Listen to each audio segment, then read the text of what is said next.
Welcome back to the Bluechip Breakdown. I'm your host, Bull. In today's video, we're going to be talking about Caleb Downs entering into the transfer portal. We thought that this was coming once Coach Saban stepped down, and right now it seems like the battle is between Ohio State, Georgia, and I still think that Alabama has an outside chance to retain Caleb. But I think that Ohio State has the edge in this one so far, and I'm going to tell you why in this video. We're also going to talk about who Caleb Downs is. He's a player that I got to watch play from the time that he was 7 years old. And, we're going to talk about what factors I believe will be the most important to Caleb in deciding what school to choose out of this transfer portal. And with all that being said, let's jump into who Caleb Downs is. So Caleb Downs was the #1 safety in the 2023 class and the #1 player in Georgia. He's a 5-star, obviously.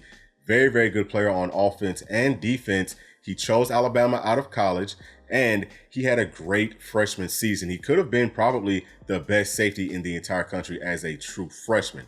Now, he's listed at 6 feet tall, 203 pounds. He racked up 107 tackles with Alabama, 1 forced fumble, and 2 interceptions. So clearly you could tell that he is kind of a do-it-all guy, and he means a whole lot to a defense. Now, Caleb comes from a family with a strong NFL pedigree. His father, Gary, played in the NFL at running back, after playing at NC State in college. And his older brother, Josh, played at North Carolina as a wide receiver, and he's also currently playing for the Indianapolis Colts. And like I said, I got to see Caleb Downs play from the time he was about 7 years old, playing in the GFL, which is one of the best youth football leagues on the face of this planet. Countless Power 5 players have come out of this league, and also, there's several dozens of NFL players that have come out of this conference. I'm going to put up some of the current ones right here for y'all to take a look at.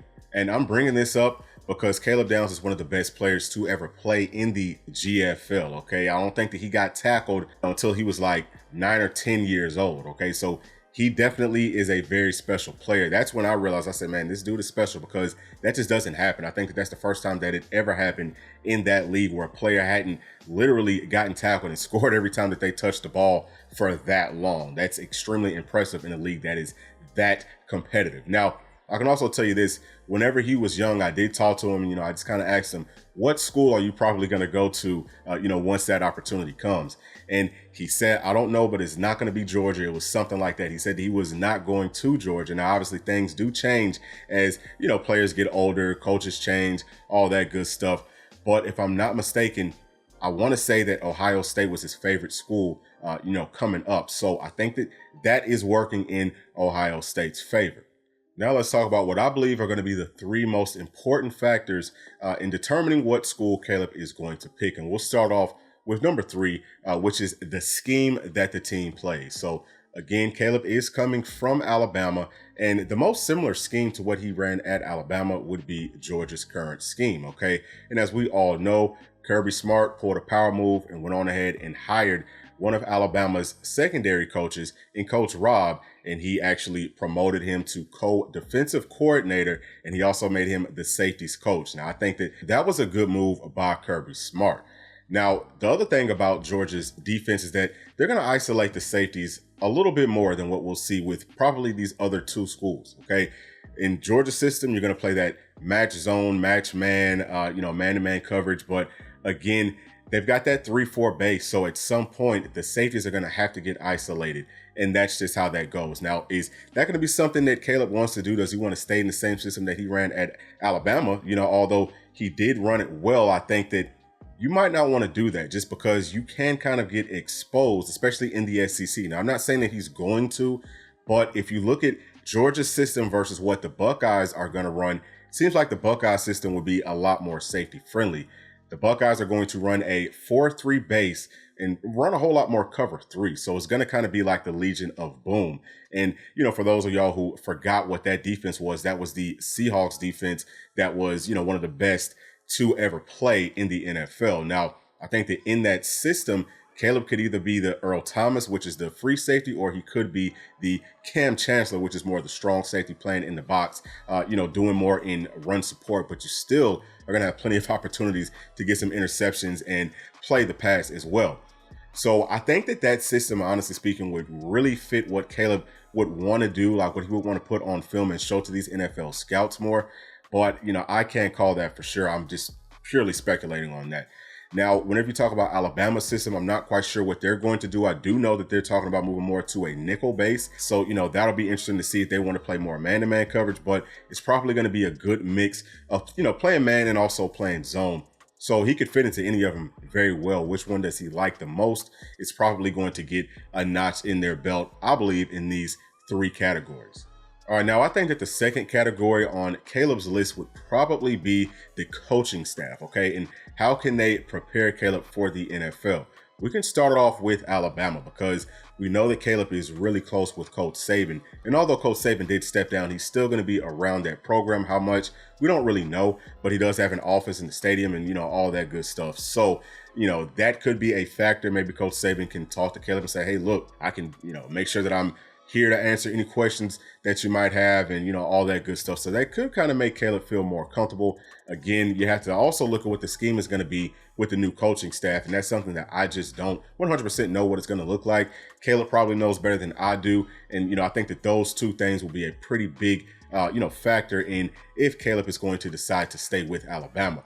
All right, now let's talk about Georgia's coaching staff. So Coach Rob is coming from Alabama to Georgia. That's a coach that Caleb knows very well, knows what his expectations are. And Coach Rob has a great track record of putting players in the NFL. And Georgia's staff, their current staff, has a great track record with putting secondary players in the NFL as well. Now, one of the things that I would say is that Georgia's players get away with being very handsy on the college level, and that kind of comes back to bite them once they get to the NFL. I mean, they probably are the most penalized secondary players on the face of the planet, out of any other college program currently. So I don't know, if Caleb is going to take a look at that or not.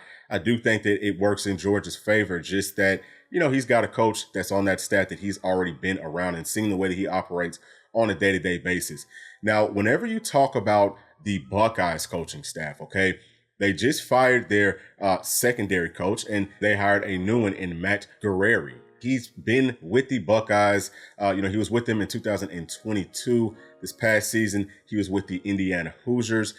So he kind of took a step back, from his role with the Hoosiers to come back to Ohio State. And, he's got a pretty decent track record with secondary players. I just don't think that their secondary staff is going to be nearly as strong as what Georgia's is. So I would definitely give the edge right there, probably to Georgia. And then in this category, I would say the number 2 is probably going to be Alabama, just because Saban is still going to be around that program. All right. And the number 1 factor, I believe, for Caleb is going to be with the NIL. So this is why I said that Ohio State should be the front runners right now, because they've actually set the tone with a big NIL offer. And I'm not going to say it on air, but I know about what that number is, and it's pretty big. I don't think that Georgia's going to be able to match it, or I don't think that they're going to be willing to match it, because I have not seen them match it with, any transfer players, period, at least from what I've heard. So I would say that the Buckeyes are in a pretty good spot right now from that perspective. If this turns into a bidding war, I think that Ohio State is going to win. Now, also Alabama, they've got plenty of money, and I think that they could match that deal. It just really all depends on, if the new staff feels like they want to spend that much money on Caleb. I think that he's more than worth it. And honestly speaking, I think that if y'all are Vol fans watching this, we would much rather see Caleb go out of the SEC. But if we had to choose between either Alabama or Georgia, I'd much rather him stay with Alabama instead of going to Georgia, because we know that they're going to kind of take a step back with Coach Saban, stepping down. So we don't want to see him go to Georgia with a defense that's already loaded. And, that's just the way that I feel. I know some of y'all are like, oh, all these players are leaving from Alabama, and, I don't care if they go to Georgia, but I mean, y'all have to do a better job of paying attention to what's actually going on, in the SEC and also in college football, period. But that's going to be it for this video. I wish Caleb and his family all the best. They're all really good people. So I know that he will make a very, very well-informed decision.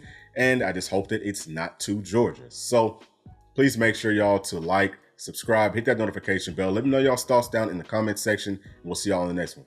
Thanks. Peace.